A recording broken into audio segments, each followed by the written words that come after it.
The Iliad, one of the oldest pieces of literature, begins with a plague. The fleet in view he twanged his deadly bow, and hissing fly the feathered fates below.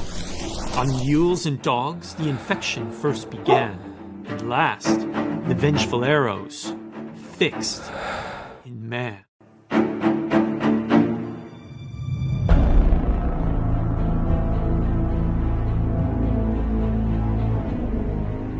Stories about great change often begin with a plague. No matter how vast your kingdom or how tall your monuments, disease and infection weakened economies, armies, morale, and ultimately brought the demise of even civilizations.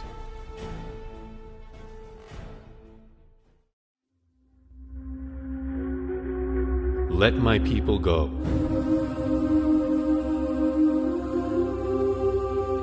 So that they may worship me. Or this time, I will send the full force of my plagues against you, and against your officials and your people.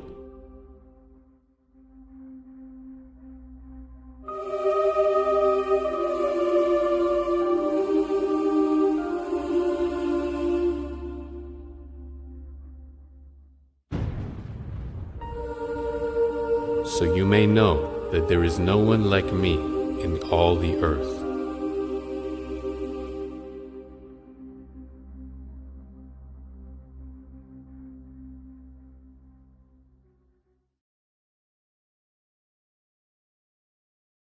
In story after story, once a human being has been humbled, and the gods and their higher way of life are appeased, the plague is lifted. Notice just how clear that sounds. The plague is lifted. There's more to this plague than simply what's under a microscope. It's part of something bigger. There is unease and unrest even before the sickness spreads. Ancient Rome suffered several deadly plagues. The first of these arrived at a time associated with tyranny and moral corruption: Nero's reign.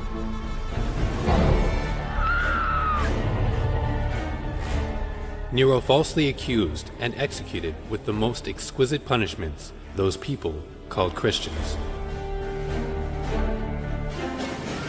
They were killed by dogs by having the hides of beasts attached to them.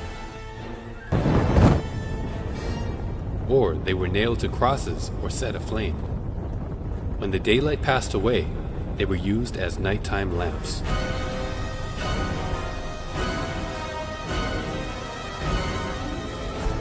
Tyranny, madness, depravity. This is how history remembers him. Rome rebuilt to even greater heights.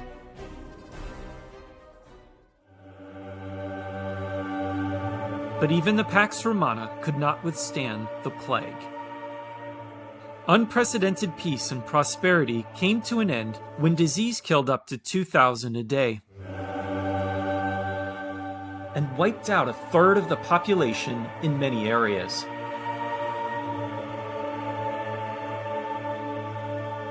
Plague only hastened what was already occurring. Life was cheap in this declining empire, and cruelty abounded, and the ideals, values, and institutions that brought the empire to its peak were all but forgotten. On my arrival in Aquileia, the plague attacked more destructively than ever before. So the emperors fled immediately to Rome with a small force of men. For the rest of us, survival became very difficult for a long time. Most, indeed, died, the effects of the plague being exacerbated by the fact that all this was occurring in the middle of winter. And less than a century later, the plague of Cyprian ravaged what was left of it. Up to 5,000 died per day.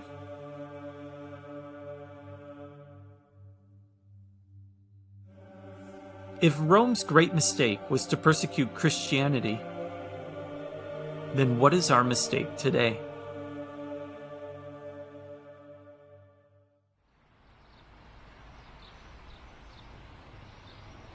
An empire died, but some things are not so easily extinguished.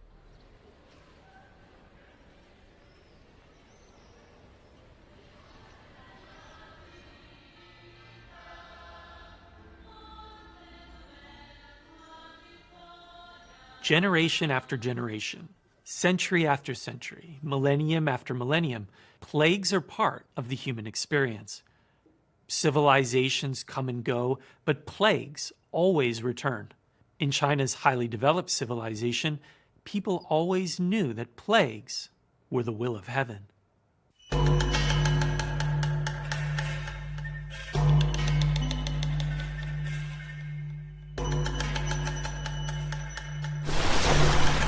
During the first 9 years, all went well.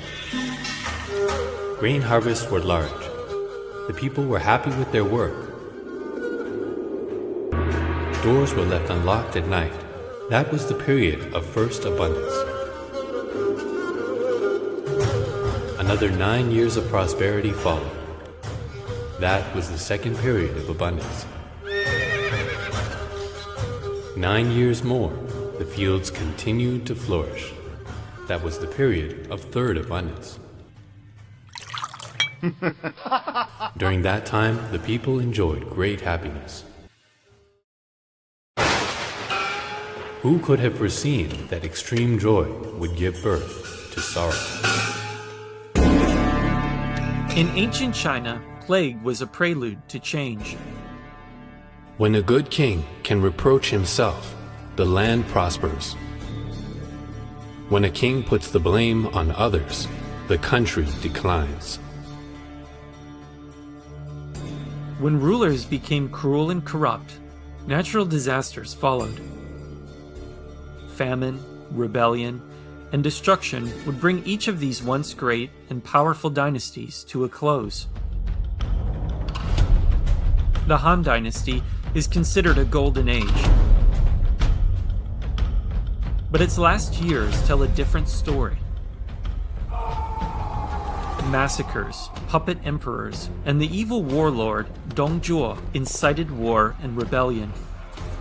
He would publicly torture his enemies for entertainment in gruesome ways, such as cutting out their tongues and eyes and burning them alive at banquets. The villain Dong Zhuo has robbed the empire and murdered the emperor. Heaven and earth will not bless him. The gods and men alike will not accept him. That period saw one of the worst plagues in China's imperial history. At its peak, the Han Dynasty population exceeded 60 million. After plague and war ravaged the last years of the dynasty, the population shrank to only 23 million by the time the dynasty fell. Out in the field are bones from dead people. I traveled 300 miles without hearing one rooster crow.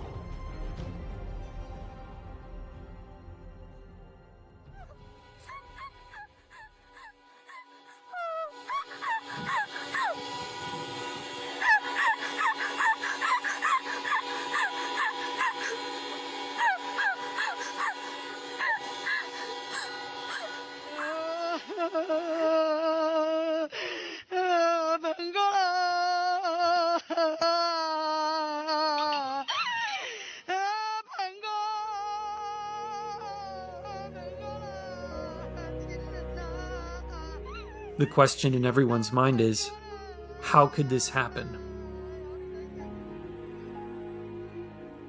Why now?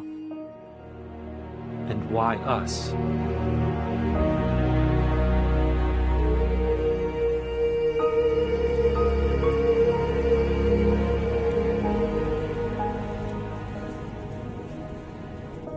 Many people feel that change is coming.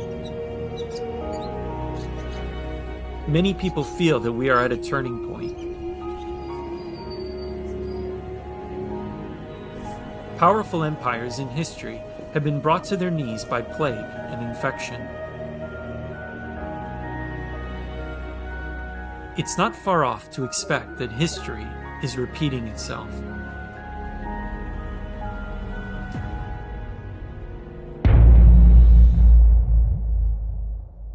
中方始终本着公开、透明、负责任的态度，执行党的决定。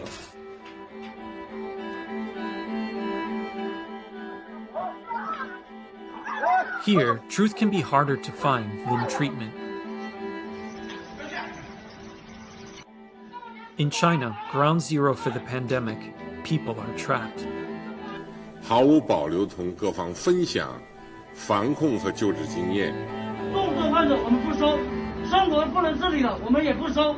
这些做法体现了人道主义精神，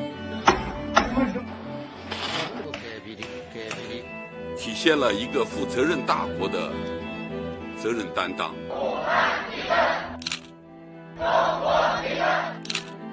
随时准备为党和人民牺牲一切。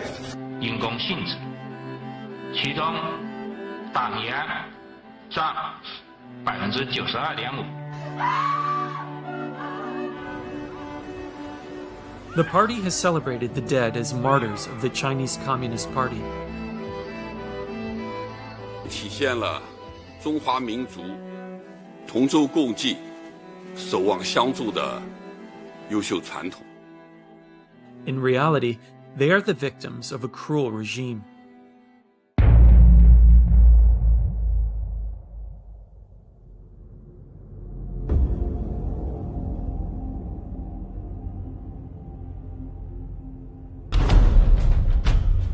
It's a regime forged in bloodshed, and it's never washed that blood off its hands. Its only goal is to sustain its power.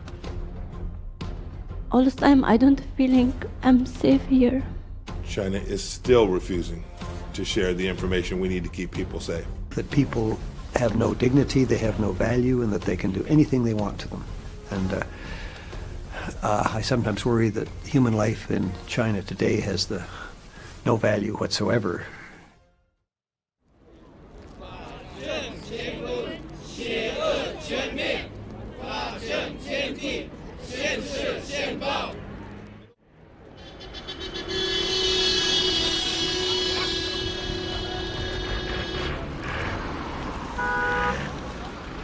No! Hey! Oh! Oh! Oh! 快走！走走走，等着！走走走，没什么，快等着，走。 Spiritual believers of all faiths are persecuted. I was taken to a special room and placed in a high chair. Bands held my arms and the legs in place and tightened when they pressed a button. The guards put a helmet on my shaved head. Each time I was electrocuted, my whole body would shake violently. Why? Simply because the Chinese Communist Party cannot allow people to believe God is higher than the party. Long live Xi Jinping. Anyone who could not memorize a book of slogans and rules within 14 days would be denied food or beaten. Would be 1.5 million people detained in concentration camps in Xinjiang right now. If the world had stood up and stopped what was happening to Falun Gong 10 years ago, not a chance. I was a young surgeon. We come to a place called Western Mountain Execution Ground. More than 100 armed police. Chief surgeon said, get the liver and the 2 kidneys. When I cut through, blood still coming out. That means this person's still alive. We couldn't say no because there's no way you can say no. Killing your own citizens who believe in truth, compassion, forbearance. You are killing these people for their organs? what outrageous behavior. Are you a civilized government? Are you worse than Hitler? Are you worse than Stalin? They're tortured to death until they renounce, or rounded up in concentration camps to be killed for their organs, which are sold on the foreign transplant market. It's inevitable that justice will prevail. However, it's our choice whether that happens sooner rather than later.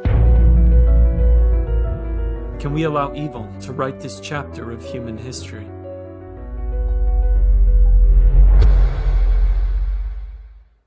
Tang Dynasty Emperor Taizong said, "The rise and fall of empires may be understood by observing history. There is a lot of wisdom that has been passed down through the ages. Humanity has prevailed because we value integrity and compassion, human dignity and justice. But these values cannot survive under a tyrannical regime."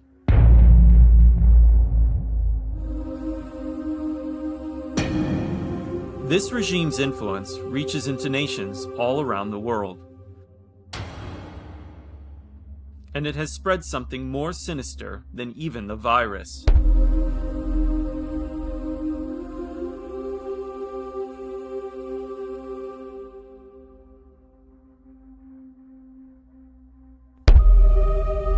The recent pandemic cast a harsh light on reality, and we see how the whole world has aided this evil regime.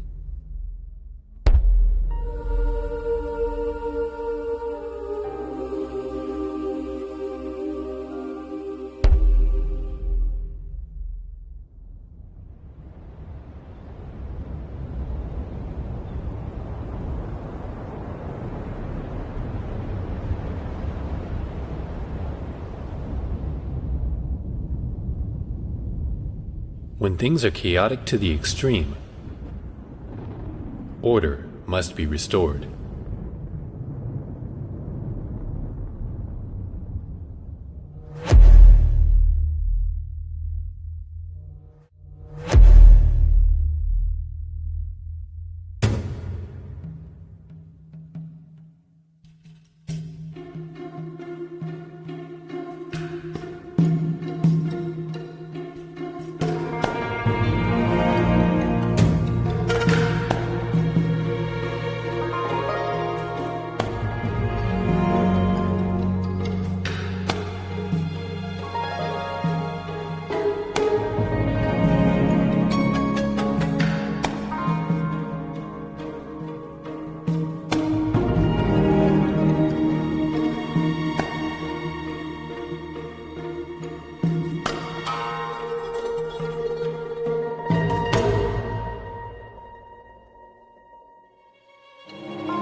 These dark times are not without hope.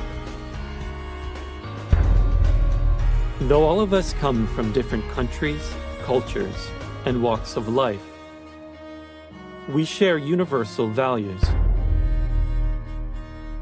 We can still summon our compassion and integrity. We can still uphold justice and human dignity.